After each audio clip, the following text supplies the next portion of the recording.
मार्च 2026 से कक्षाओं में मोबाइल फोन पर प्रतिबंध लगाने की घोषणा कर दी। वाह, अब हुआ खेल।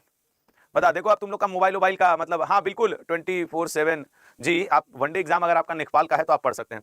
अब जरा ये देखो, अगर ये काम भारत में हो जाए तो आधी से ज्यादा समस्या सॉल्व हो जाए। लेकिन एक्चुअली हमको लगता है भारत सरकार भी नहीं चाहती है कि तुम लोग मोबाइल से ज्यादा दूर रहो, क्योंकि अगर आप मोबाइल से दूर रहना शुरू कर देंगे तो अपने करियर पे, देश पे, सब पे फोकस करने लगेंगे, फिर नेताओं की, लोगों की दिक्कतें बढ़ जाएंगी। तो वो चाहते हैं कि तुम चलाते रहो। लेकिन दक्षिण कोरिया ने निर्णय लिया कि अब अति हो गई है भाई। दक्षिण कोरिया का आपको एक डेटा बताते हैं। 99% लोग दक्षिण कोरिया में, 99% लोग दक्षिण कोरिया में ऑल टाइम ऑनलाइन दिखते हैं।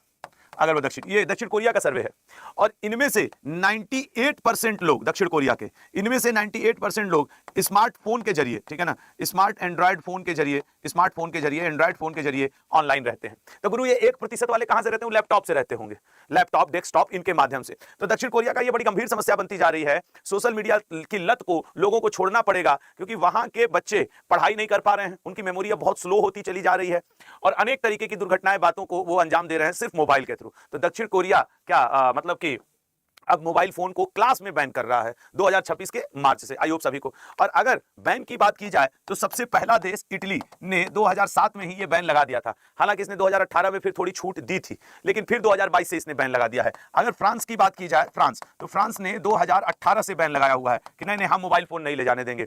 और फिनलैंड, अभी करंट अफेयर में दक्षिण कोरिया के अलावा एक देश और जो कि हैप्पीनेस इंडेक्स में सबसे ऊपर है, फिनलैंड, इसने 2025 में मोबाइल फोन पे क्लास में प्रतिबंध लगाया है। और ये अपने आम नागरिकों से भी हर रोज यहाँ एक सरकारी अनाउंसमेंट टाइप का है कि मोबाइल फोन से दूर रहें, मोबाइल फोन से दूर रहें, अनावश्यक उपयोग न करें, जो आवश्यक है वो करें।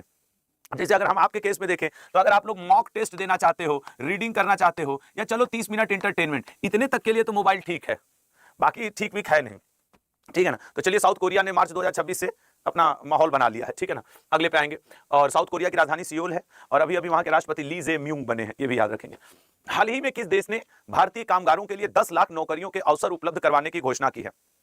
बहुत सारे ऐसे यूरोपियन देश हैं जहां पे वर्क फोर्स की बड़ी कमी हो रही है। मसलन वहां बच्चे ही नहीं पैदा हो रहे हैं। इवन आप रूस चले जाएं, रसिया में भी जनसंख्या की कई ऐसे, रूस तो एक यूएसएसआर, एक कई देशों का ग्रुप था।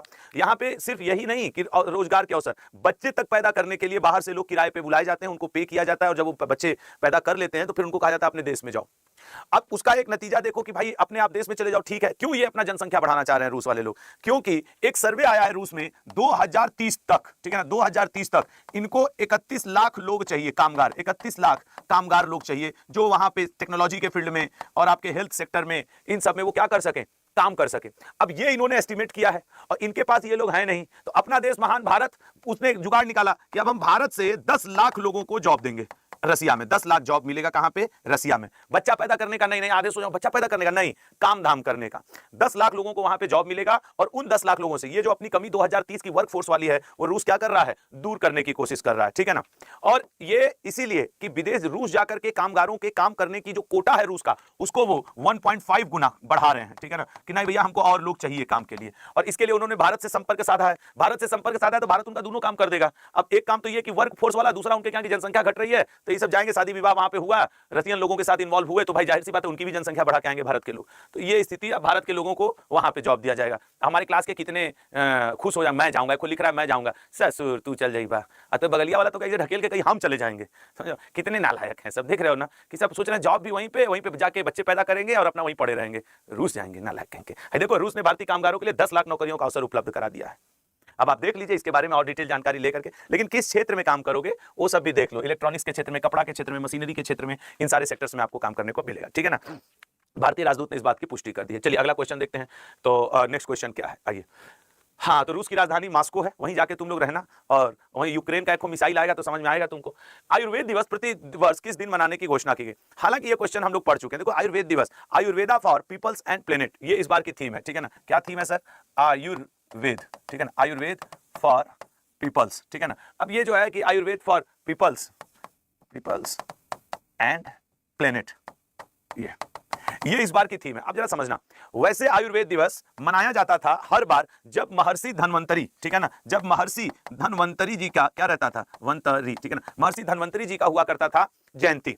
अब महर्षि धन्वंतरी जी का जयंती के साथ क्या 2016 से ये बात चल रही थी, 2016 से कि महर्षि धन्वंतरी के जयंती पे ये मनाया जाएगा। चलिए ठीक है।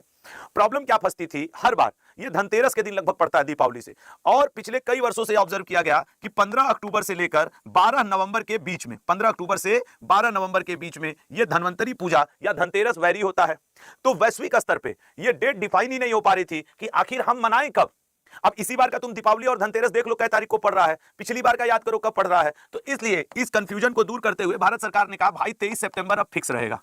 ठीक है, 23 सितंबर अब फिक्स रहेगा। इसी दिन अब हम लोग आयुर्वेद दिवस मनाएंगे और theme Ayurveda for people and planet. तो ये याद रखेगा कि एक वैश्विक पहचान दिलाना। अब पता चला इस साल मन रहा है 16 अक्टूबर को, तो अगली बार 3 नवंबर को धनतेरस है, तो फिर समस्या नहीं है। इसके लिए बकायदे एक समिति बनाई गई, समिति ने अपना सुझाव दिया यार आयुर्वेद से भारत की पहचान है, तो आयुर्वेद दिवस का भी जो क्लियर है वो क्लियर होना चाहिए कि इस दिन आयुर्वेद दिवस मनाया जाएगा। ठीक है ना, अगले पॉइंट पे आएंगे। भारतीय सेना ने किस शहर में टेरियर साइबर क्वेस्ट 2025 का आयोजन किया है? देखो, एक ये होती है साइबर सुरक्षा से रिलेटेड, आपको बात बताएं, साइबर सुरक्षा और वास्तविक सुरक्षा के लिए भारतीय सेना ने, चाहे आप सेना की बात करें या फिर इंडियन एयरफोर्स की बात कर लें या फिर आप जो आपके नौसेना होती है, नेवल वाली जो होती है, इसकी बात कर लें, इन तीनों ने एक साथ मिल करके कहां पे सर, नई दिल्ली में इसका आयोजन किया। आयोजन करने वालों में से आईआईटी मद्रास और भारतीय सेना, मुख्य आयोजक सेना प्लस आईआईटी मद्रास, ये दोनों आयोजक रहे। और इन दोनों ने साइबर सुरक्षा से निकटने के लिए नए नए तरीके खोजने के लिए, इनोवेशन मतलब होता है नवाचार, कि तीनों देश की सेनाओं के प्रमुख लोग आ गए और साइबर सुरक्षा के ऊपर कैसे नया नया इनोवेशन किया जाए कि साइबर सिक्योरिटी को मजबूत किया जा सके, भारत की सुरक्षा को। इसलिए यह टेरियर साइबर क्वेस्ट अभ्यास का आयोजन किया गया। अब क्लियर हुआ कि इस अभ्यास का उद्देश्य क्या था? वास्तविक रक्षा और साइबर सुरक्षा खतरों से निपटना इसका मुख्य उद्देश्य है। तो ये कोई वो नहीं है कि दो देश की सीमा में दो देश की सेना मिलकर के ये अभ्यास कर रहे हैं, ये दो देश की सेना मिलकर के नहीं, ये भारतीय सेना, वायु सेना और नौसेना मिलकर के इन सारी चीजों का अभ्यास कर रही है कि भाई टेक्नोलॉजी में। और इसका एक उद्देश्य और है, उद्देश्य ये कि जब कोई भारी समस्या साइबर सिक्योरिटी से रिलेटेड आती है तो हमें विदेशों की तरफ ना भागना पड़े, हम अपने देश में अपने देश की प्रॉब्लम सॉल्व कर लें। इसलिए टेरियर साइबर क्वाइस्ट, इसको आपको क्वांटम मशीन लर्निंग के ऊपर और साइबर सुरक्षा के ऊपर स्वदेशी लोग क्या क्या इनोवेशन कर सकते हैं उसको बढ़ावा देने के लिए ऐसा किया गया। आई होप आपको क्लियर हो गया होगा ये क्वेश्चन। ठीक है ना। एक लोग पूछ रहे हैं कि सर प्रियंका नाम की कोई स्टूडेंट पूछ रहे सर सीएचएसएल का एग्जाम कब होगा? देखो, सीएचएसएल का एग्जाम चाहे जब हो, मैं एक बात आपको बता दे रहा हूं, 2 सितंबर से 20 सितंबर ये वो डेट होगा जब करंट अफेयर की क्लास में, रेगुलर करंट अफेयर के साथ मैं आपको डेली 50-50 क्वेश्चन दोहरवाना शुरू करूंगा, क्योंकि ये 18 दिन ऐसा रहेगा जब 20 सितंबर को मैं मान के चल रहा हूं कि एमटीएस का एग्जाम रहेगा और यूपीएसआई वाले बच्चों का फॉर्म भर गया रहेगा, सीएचएसएल की भी डेट आ गई रहेगी। इन 10-15 दिनों में सब क्लियर हो जाएगा, तो इससे एक थोड़ा बेनिफिट मिलेगा। ठीक है, तो वो मैं अपना हिस्सा हम लोग संघर्ष कर सकते हैं यार। अब डेट तुम्हारे हाथ में थोड़ी है। तुम तो रोज सोच रहे होगे कि अभी तो ये भी है कि 20 तारीख को एमटीएस हो पाएगा कि नहीं, एक ये भी है, हो सकता है वो भी 8-10 दिन चल जाए। अभी सीजीएल होगा, फिर एमटीएस, सीएचएसएल उससे पहले का है, लेकिन उसकी कोई वो नहीं है। हाल ही में किस देश ने न्यू वर्ल्ड स्क्रू वर्म संक्रमण को अपने पहले मानव की पुष्टि की है? एक्चुअली अमेरिका ने पुष्टि की है और इसने कहा है कि एक यात्री में इसको पाया गया जो अल सल्वाडोर, हाँ अल सल्वाडोर का है। अरे मिट जाओ भाई, अल सल्वाडोर देश का नाम है। अल सल्वाडोर के एक यात्री में अमेरिका ने इसकी पुष्टि की कि भाई ऐसा स्क्रू वर्म, जैसे नहीं वो स्क्रू होता है हम लोग पेच वेच कसते हैं, उस टाइप का एक वर्म है, एक कीटाणु टाइप का यूं कह लीजिए, जो इंसानों को संक्रमित कर रहा है और फिर धीरे धीरे वो शरीर में ही घाव बना दे रहा है, फिर उससे बदबू आ रहा है और धीरे धीरे वो लीड्स टू डेथ हो जा रहा है। ऐसा नहीं है, अमेरिका ने इसको 1966 ईस्वी में इसके ऊपर कंट्रोल पाया था, लेकिन एक बार फिर से ये दुनिया में नए तरीके का न्यू वर्ल्ड स्क्रू वर्म संक्रमण फैलने की पुष्टि शुरू हो गई है। देखने में घिनौना टाइप का लग रहा है और ये कीटाणु है, मैं तो ना देखूंगा भाई, तुम लोग देख लो। ये शरीर के अंदर घुस करके घाव बना देता है और वो घाव सूख भी नहीं रहा है और फिर उससे बदबू सड़न हो रही है और फिर उस व्यक्ति की डेथ हो जा रही है। तो गंदा, इसको मैं हटा दे रहा हूं, ठीक है ना, हटाइए। तो संयुक्त राज्य अमेरिका ने न्यू वर्ल्ड स्क्रू वर्म, एक नया बवाल के लिए समझिए अब तैयार होना पड़ेगा। स्क्रू, ये देखो ये है क्या? न्यू वर्ल्ड स्क्रू वर्म नीले भूरे रंग का ब्लो फाइल है जो दक्षिण अमेरिका और कैरिबियन के मूल निवासी है। ठीक है ना। अब ये देखो, ये स्क्रू वर्म जो है एक लार्वा टाइप का जो पेच जैसी बिल बनाने की प्रक्रिया से आया है। ठीक है ना, इसीलिए इसका नाम। अब इसमें घाव हो जाता है लोगों को। तो एक को लिख रहा है ब्यूटीफुल, है कीटाणुआ को देख के लिख रहा है ब्यूटीफुल, पाल लो, बाल्टी में डाल लो, ना लायक कहेंगे ब्यूटीफुल। सुबह सुबह हम जब इसको रात में ये इमेज था ना, हमारी मजबूरी ये थी कि हम क्या करें, न दिखाएं न समझाएं तो कैसे हो, नहीं हम ये चित्र न लगाते ससुरा सुबह। फिर अगले पे अमेरिका वाले खोज खाल लिए हैं। प्रधानमंत्री street vendors Atmanirbhar Nidhi PM Svanidhi योजना के पुनर्गठन और विस्तार को कब मंजूरी दी गई?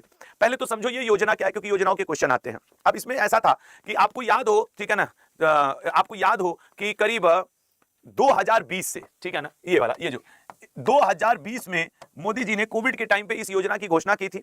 इसमें जो स्ट्रीट वेंडर्स, मतलब स्ट्रीट मतलब गली, और वेंडर्स मतलब वो जो ठेले वाले पे लेकर के व्यापारी लोग बेचते हैं, वो उन लोगों के लिए, ठेले वालों के लिए, रिक्शे वालों के लिए एक आत्मनिर्भर निधि, स्वनिधि योजना को मंजूरी दी गई थी। और तब ये कहा गया था कि हम करीब करोड़ों लोगों को, जो ठेले वाले मजदूर, रिक्शे वाले ये लोग हैं, सब्जी उब्जी बेचने वाले, इनको हम आर्थिक सहायता देकर के उबारेंगे। अब प्रधानमंत्री मोदी जी ने कहा है कि इस योजना को 31 मार्च 2030 तक क्या कर दिया गया और बढ़ा दो, और इसके अंतर्गत 7,332 करोड़ रुपया, 7,332 करोड़ रुपए की और बजट दिया गया है। लक्ष्य है कि 1.15 करोड़, मतलब कितने स्ट्रीट वेंडर्स को सर लक्ष्य रखा गया है कि 1.15 करोड़ लोग जो स्ट्रीट वेंडर्स हैं, उनके जीवन शैली को, उन चीजों को बदला जाए, ठीक है ना, उनके जीवन शैली या उन लोगों को बदला जाए। तो ये है आपके प्रधानमंत्री स्ट्रीट वेंडर्स। अब ये योजना, आप सोचो, ये योजना तो 2020 की है। आपका एग्जाम हो और उस दिन पूछ दे कि प्रधानमंत्री स्वनिधि योजना कब आई, 2020 में, फिर स्टूडेंट एग्जाम हॉल के बाहर निकलेंगे, 2020 का करंट अफेयर पूछ रहा है, इधर का तो पूछ ही नहीं रहा है, फिर वो हल्ला मचाना शुरू करेंगे। फिर आप में से भी कुछ मेरे पास आएंगे, सर 2025 का करंट अफेयर नहीं आ रहा है, 20 का आ रहा है। अब वो 20 का क्यों पूछा? क्योंकि ये करंट में चर्चा में है। ये सबसे बड़ी समस्या आती है एग्जाम टाइम पे, एग्जाम एनालिसिस में। इसीलिए अड्डा की टीम से सब लोग एग्जाम एनालिसिस सेंटर पे जाते हैं, एक्सेप्ट मी, मैं नहीं जाता हूं कभी, क्योंकि हमको पता है अब कोई अवार्ड पूछ देगा 2024 का या 23 का, तो आके हमसे, सर आप तो 25 में पढ़ाए तो कितने, अरे यार कुछ ऐसे अवार्ड हो जाए तो 2 साल में एक बार मिलते हैं, 2024 वाला 25 में मिल रहा है, तो अब उसके लिए क्या करें हम? इसीलिए हम नहीं जाते सेंटर पे कि भाई मैं यही ठीक हूं, मैं सेंटर ना जा रहा। प्रधानमंत्री नरेंद्र मोदी की अध्यक्षता में केंद्रीय मंत्रिमंडल ने स्ट्रीट आत्मनिर्भर निधि को 31 मार्च 2030 तक बढ़ा दिया है। ये बस इसमें है, ठीक है।